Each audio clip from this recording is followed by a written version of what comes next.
Sujet, SCP-029. Classe, Cutter. Procédure de confinement spéciale, SCP-029 doit être incarcérée dans une cellule de confinement de classe 5. Elle ne doit en aucun cas être autorisée à accéder à des objets de nature physique. La cellule de confinement doit être placée derrière un sas triple, pour éviter sa fuite.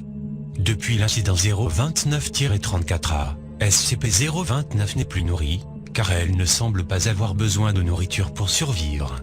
Il doit y avoir 3 gardiens à tout moment dans la cellule, et 2 gardiens en service surveillant le moniteur. Des projecteurs ont été installés dans les parois de la chambre de confinement, et doivent être actifs en toutes circonstances. Une fois par mois, la chambre doit être nettoyée et inspectée pour détecter d'éventuels défauts.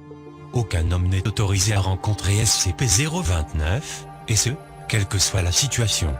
Tous les hommes qui rencontrent SCP-029 doivent être maintenus sous détention de classe 3, pour être interviewés avant leur élimination.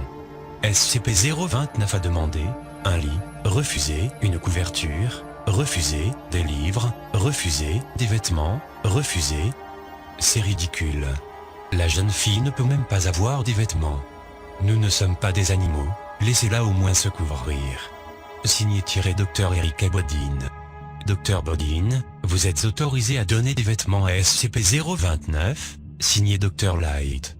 Depuis l'incident 029-53B, toute personne qui a potentiellement accès à SCP-029 doit, avant toute chose, regarder la bande de vidéosurveillance 029 Bodine, en tant que rappel des menaces impliquées lorsque l'on travaille avec des objets SCP, et SCP-029, en particulier. Description: SCP-029 semble être une femme pubère de race asiatique indienne. Elle semble souffrir d'alopécie universelle. Plus de 80% de sa pigmentation est d'un véritable noir, tandis que le reste de sa peau a une absence totale de mélanine, semblable à l'albinisme. Ses yeux sont aussi d'un noir foncé. SCP-029 a de grandes tendances homicides et a fait preuve d'une remarquable capacité à utiliser n'importe quel objet comme une arme. Cependant, elle est répugnée par l'idée de verser le sang, et préfère étrangler ses victimes. SCP-029 a démontré une dextérité et des réactions physiques 4 fois plus rapides qu'un humain moyen. SCP-029 a également montré une résistance étendue aux dommages de toute forme. Ces 2 capacités sont grandement entravées par la présence de lumière directe ou indirecte, naturelle ou artificielle. En outre, tous les hommes qui sont en présence de SCP-029, à l'intérieur d'une zone définie par sa perception actuelle, se plient à sa volonté. Ces hommes sont prêts à tuer ou même à mourir pour SCP-029. SCP-029 se réfère à elle-même comme « données supprimées », ce qui se traduit approximativement par « fille des ténèbres »,« fille de l'ombre » ou « fille de la nuit ». Les entretiens avec SCP-029 se sont avérés difficiles à réaliser, en raison de tentatives constantes SCP-029 pour tuer ou convertir tous ceux qui parlent avec elle. Au cours de ces années de captivité, les taches noires sur sa peau ont augmenté en taille. SCP-029 a d'abord été découverte par la Fondation par un agent travaillant dans l'Inde rurale. Une tentative de meurtre à son égard l'a conduit jusqu'à une secte d'un petit nombre d'hommes qui prétendaient être les Tugjé au service de la fille.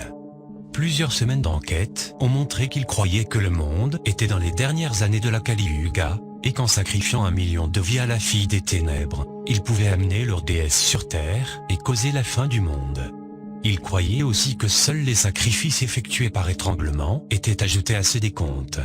Les événements ont conduit l'agent à leur forteresse de montagne, où il a découvert SCP-029. Après la perte du dit agent, données effacées, qui s'est terminée par notre acquisition de SCP-029. Addendum, 7 ans après sa capture, SCP-029 a commencé à montrer une croissance anormale dans sa pigmentation noire. Interrogée à ce sujet, elle a affirmé que ses disciples étaient sur la route une fois de plus. L'enquête nous a conduit à une concentration des soi-disant Tugjé qui avaient échappé à notre première incursion. Après avoir découvert que tous ses disciples étaient là pour célébrer un de leurs jours saints, un raid aérien tactique a été demandé.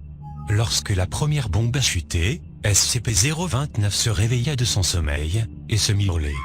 SCP-029 a continué à crier pendant 4 heures et hurla que nous étions en train de tuer son peuple.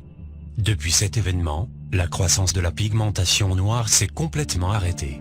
En outre, depuis le dit événement, SCP-029 a redoublé ses efforts pour ses